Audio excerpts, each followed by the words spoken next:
Hello,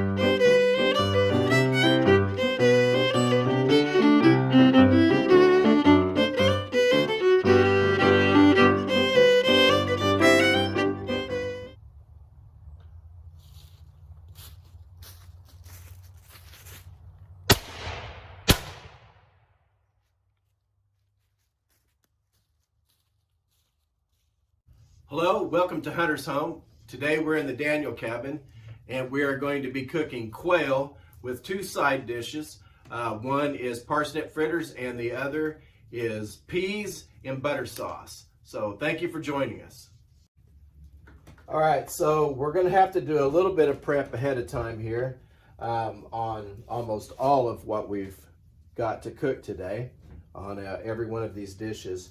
First of all, what we want to do is we want to get our parsnips. These are a parsnip. They're a lot of people think they look like a carrot here, but they are kind of a little what you say, maybe kind of a little licorice taste to them, but very good vegetable.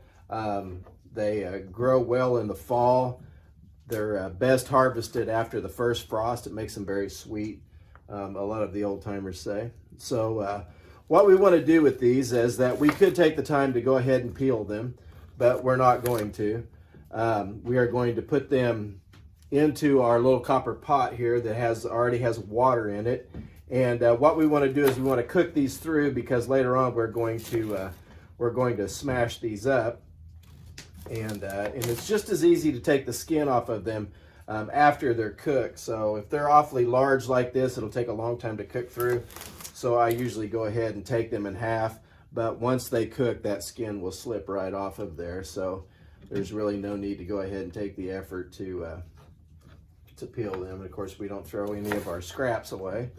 We always feed those to our livestock, or they go into the compost. And so we want about 4 of these nice parsnips to make our fritters with later on. So we're going to put those in there, and then we are going to transfer this pot over to the fire. All right, so I have a nice fire going. Here we have our pot with our parsnips in it, and we are going to hang that on the crane over the fire and let them start cooking. All right, so now we will go back and start doing a little bit of preparation on our quail. Okay, so here we have our quail. I have about 4 in here. My general rule of thumb whenever I'm cooking quail is usually 2 to the person, but you know, like most everyone else, y'all know who you're feeding, so however many that you think that your guests may eat, that's strictly up to you, but I like to do 2 per person. So what we're going to do is, first of all, we need to make sure that our quail have been washed off well. We want to make sure we look them over, they have any feathers in them. If you've shot these, if you don't buy farm-raised quail, if you've gone out and hunted these, shot them with a shotgun, you need to make sure that there's no buckshot left over. Nobody really wants to have a broken tooth off a piece of shot. So, but these have all been cleaned, checked over, and they're ready to have a little bit of buttermilk poured over the top of them. Some people like to cover them completely. I do. I just want to make sure that they get enough of that buttermilk down in there that they marinate well. And I'm going to push them down in there a little bit, maybe get some on the cavity on the inside there, make sure there's little legs down in there. So we're going to let these set. I like to leave them a couple of hours. That buttermilk tends to take the kind of the wild flavor out of them, as some people would say, but it also helps them to start breaking down, makes them tender when they cook. So, and then we're going to set this over to the side, and you know, I usually put it in a cool place.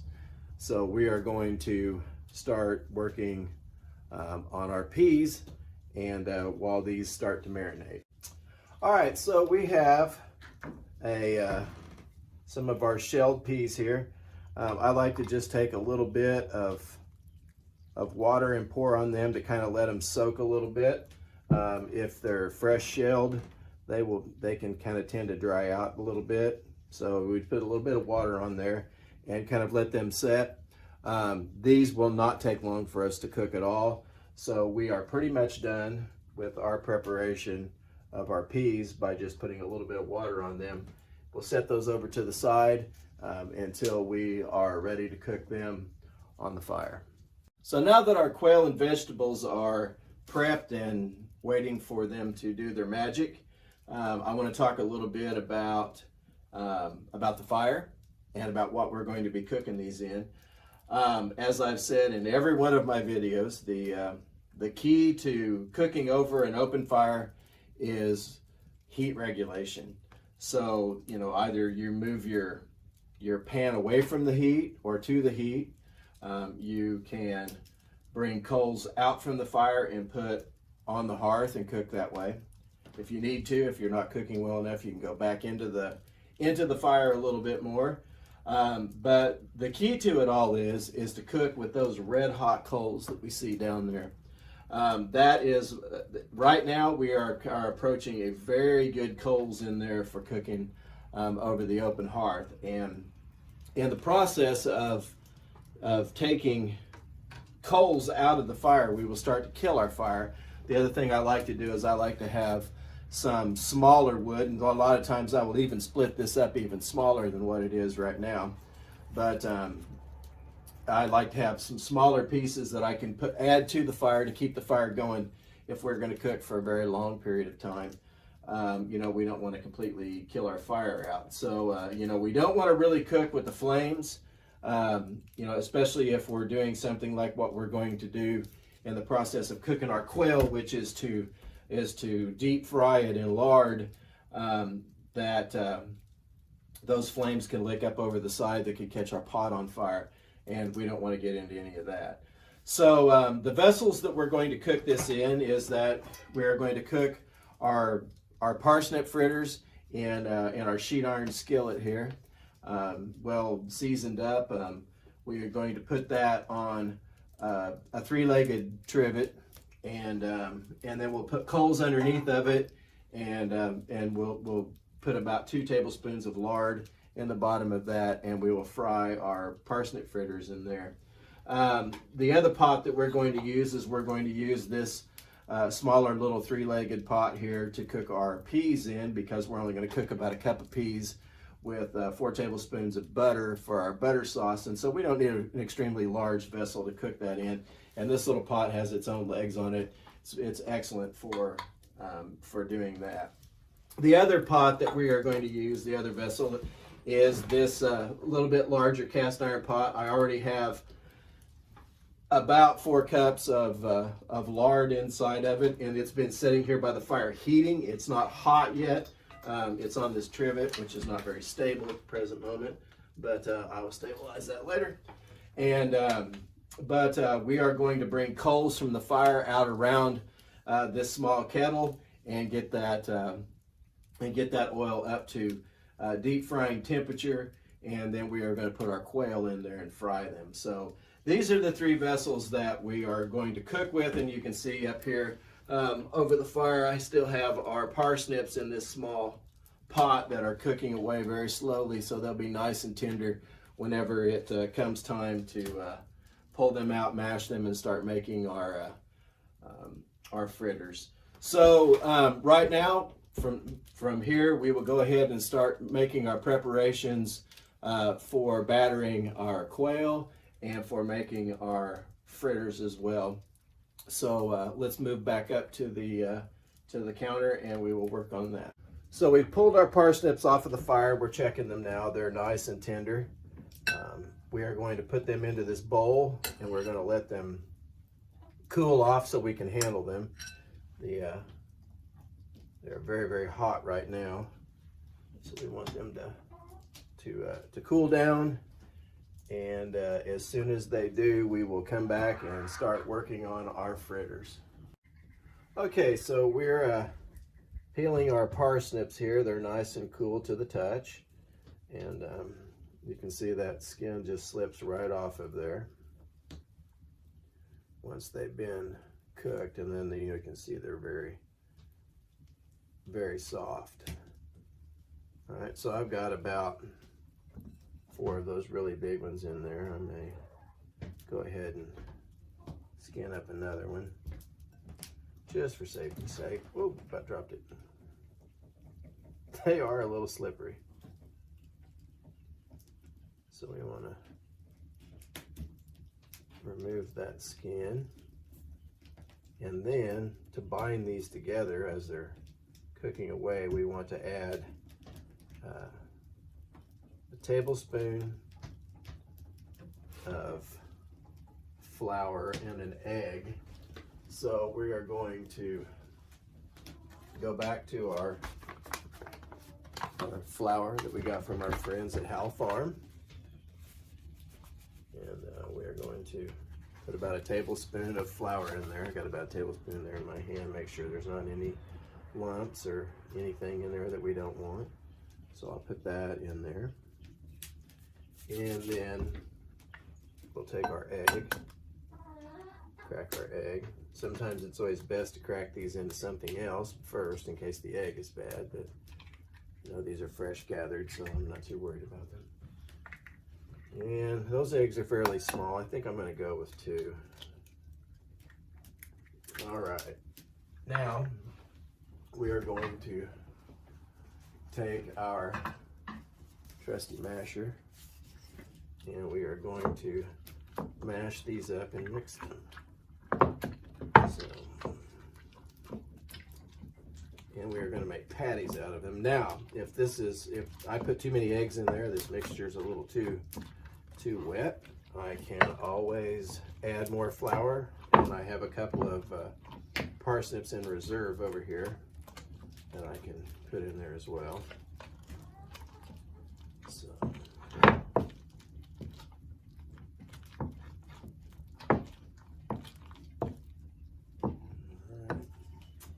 Now, I think I'm going to add just a little bit more flour to that mixture before I stir it up. I like mine a little bit more in a cake form and very dry. So, also read recipes where they shredded the parsnips and then cooked them as they grated them and then would cook them that way as well. I think I'm going to go for just a little bit more flour.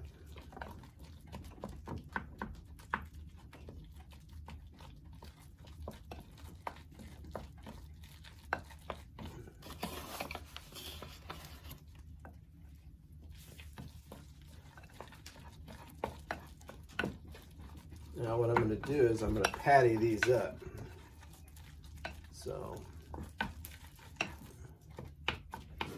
and sometimes the parsnip has a core through the very center of it, and it can be a little difficult to smash up. If you don't like it, you can always remove that out of there, but there's a little piece through the center that is always very tough to cook down very soft. So like I said, if you don't like it, you can see there's a little bit of that piece of that core, but it will smash down if you apply pressure to it.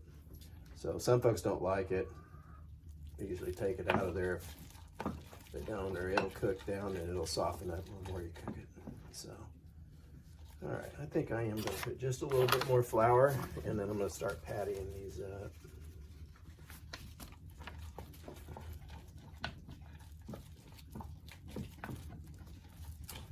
As soon as we get this done, we're ready to move over to the fire and start cooking all of our ingredients there. So you can see we'll take that over to the fire, put it in our skillet, cook it down.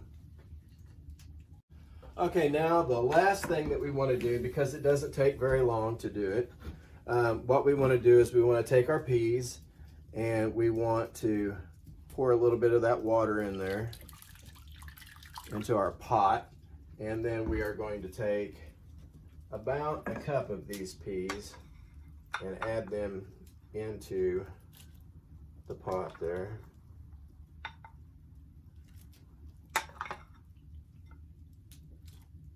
I had about 1.5 cups of peas in this bowl to start out with. So there we have it. We have about a cup of peas inside of our pot, and we're going to put this on the fire and let them warm. We don't want to boil them. We just want to get the water to a simmer and heat through the pea. So we're going to go over to the fire and start doing some of our cooking. Okay, so we are starting to cook here. I have my 3 vessels set up. I want to keep the pan that I'm going to cook my fritters in and the pot that I'm going to fry my quail in right here in front of me, of course, closest next to each other so that I can cook and regulate and keep an eye on them. My peas are starting to simmer over here, and so we're going to just let them heat through. I don't need to pay much attention to them at the present moment. But what we need to start doing is we need to get some of these coals out of this fire, and I need to start heating my oil up in this pot so that I can fry my quail. And I may have to go to a longer shovel because that one there, that fire is very, very hot right now. It's perfect cooking. So we want to go with a longer handled shovel. Makes it a little more comfortable on my hand.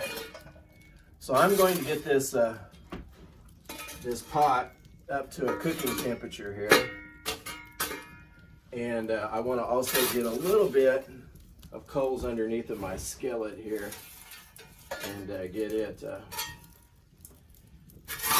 it warmed up. Now I keep adding to my fire. I don't want my fire to go out because I do have about 10 or 15 minutes worth of cooking here, and so I want to keep these vessels hot, but I don't want my fire to go out and then have to end up going back into the firebox there or running out of hot coals.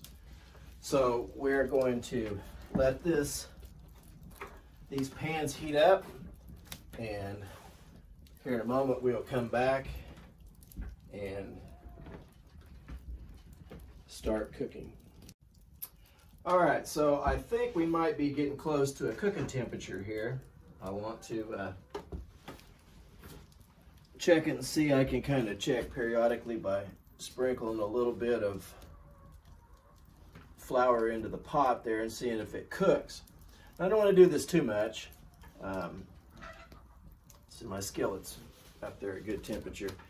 The reason for that is the more of that I put in there, the more it will burn, and it will fall down to the bottom of the pot, and it will really actually make our quail taste a little burnt. My peas are simmering nicely, and I think I'm about ready to pull them back from the heat. It's a very hot fire right now. It's probably one of the nicest, hottest fires I've had in quite some time. But I think I'm going to go ahead and start cooking these fritters.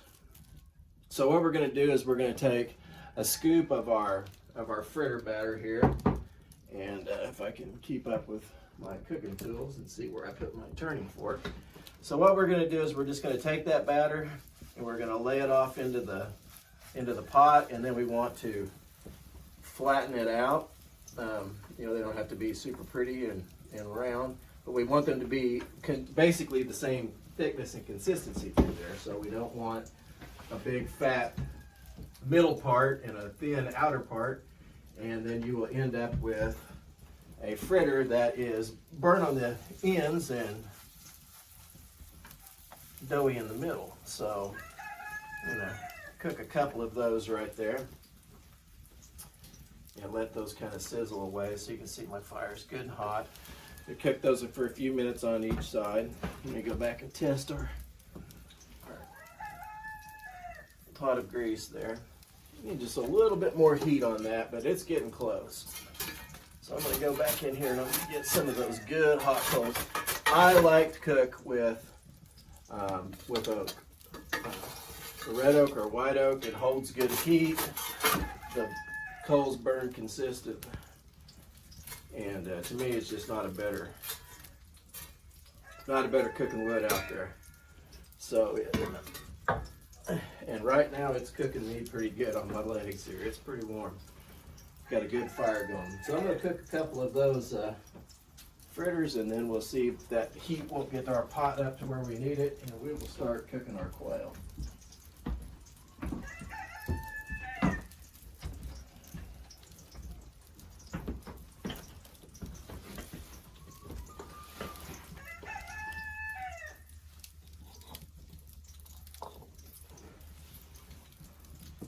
Peas are getting a little warm there.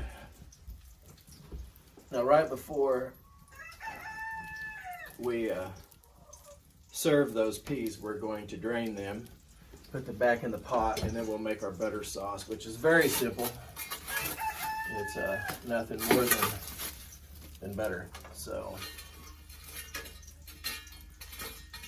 it doesn't get any easier than that.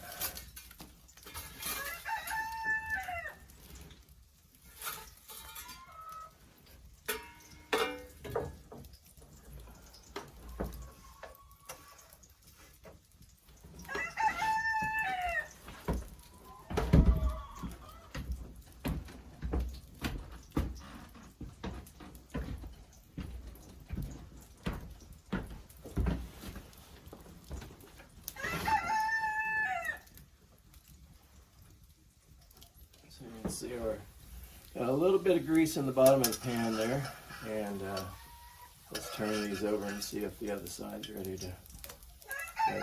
Yeah, they're browning up nicely.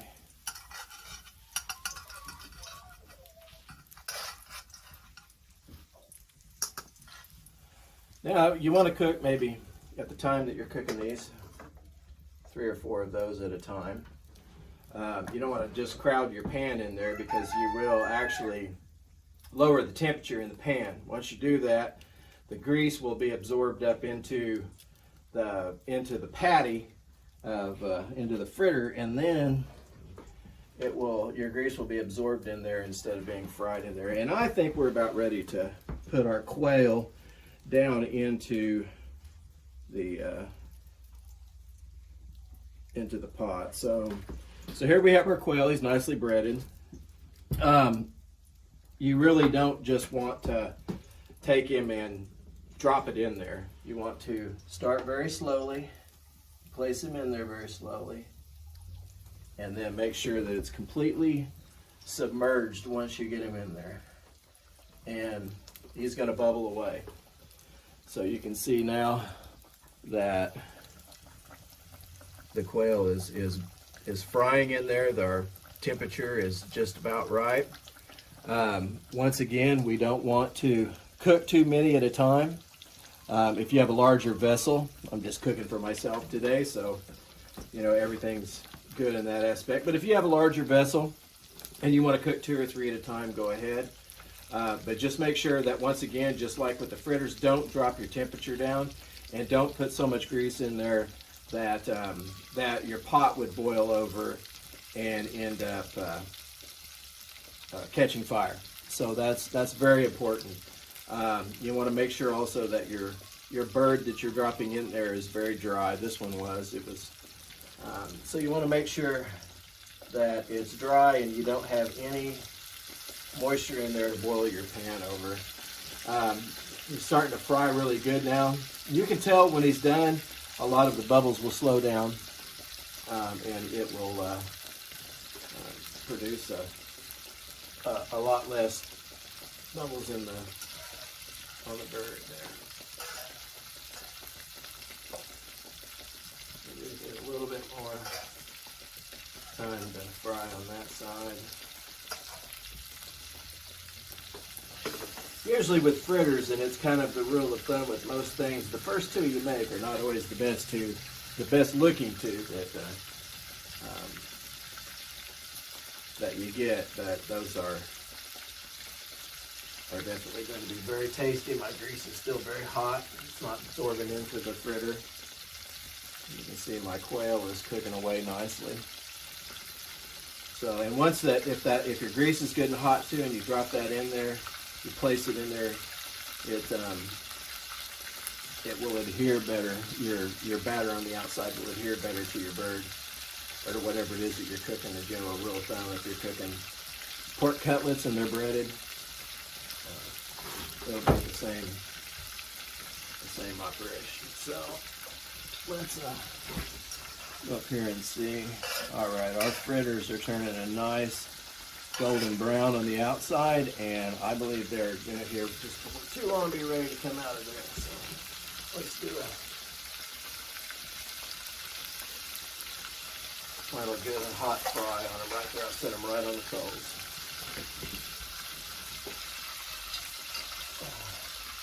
If you need to, you can always flip your bird. I like to flip him over and let him cook for a bit. You can see also the peas are simmering away nicely. They're not boiling, they're just getting warmed through. So they're probably about ready to be able to take them off of there. And my fritters are ready probably to be transferred over to a plate. So let me get those transferred and we'll let those finish cooking and let these fritters drain for just a moment on some absorbent paper.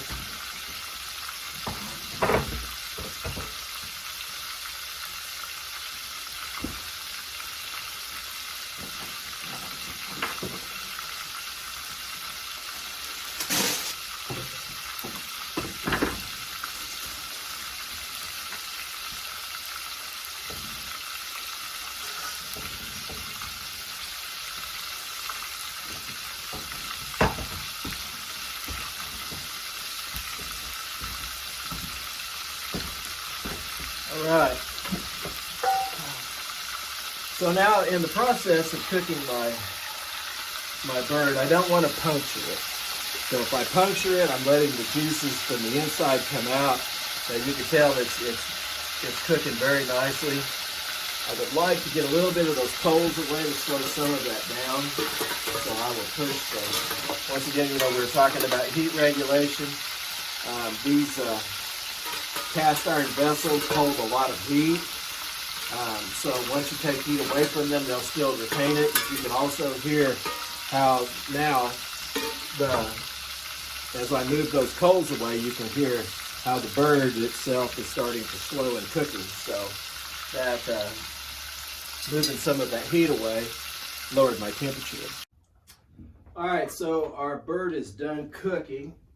And we pull it out of the grease here with our slotted spoon. We'll let it drain for just a moment and place it on this plate to take it over to the back counter. But you can see there we have a very well cooked quail. So, all right, let's move over to the counter. We'll work on the peas. All right, so you can see here as we've drained our peas, we are going to add our butter to those.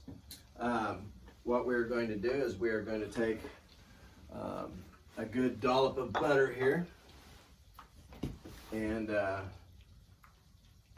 about that much, which is about a half a stick of butter. We're going to drop that down in there, and I like a little bit of butter, so I'm going to go for just a little bit more.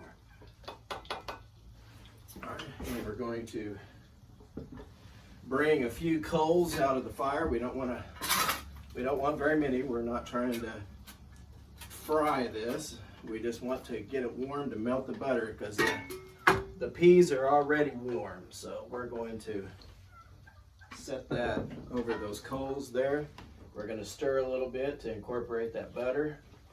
But we don't want to, like I said, we want to keep an eye on it. And don't stir it so hard that you end up with mashed peas. That's not the point. Just make sure you stir it enough to keep that butter moving. And a lot of times I just let it set. So butter's starting to melt nicely. And just keep an eye on it and make sure it doesn't get too hot and stick. So as soon as this is finished, we're going to take everything over to the counter and we are going to start plating it up, and you can see the finished product. Okay, so we have pulled our peas and butter sauce off of the of the fire there. And the last thing that we're going to do to them is that we need to dress it with just a little bit of lemon. And yes, they had availability of lemon in the 19th century, so we don't want too much, just enough on there to brighten the flavor a little bit, and kind of give that a little bit of a mix. And now all of a sudden you can really smell that lemon, and it's starting to solidify the butter sauce just a little bit. All right, so let's plate this up and you can see what this looks like all together. And let me find my trusty spoon. So we are going to start first of all with our quail. So you can see here we have our fried quail. We're going to place that on the plate. We are going to add our parsnip fritters, which have been over here draining. You can see there we have the quail and parsnip fritters both at the same time. And we are going to add our fresh peas in butter sauce.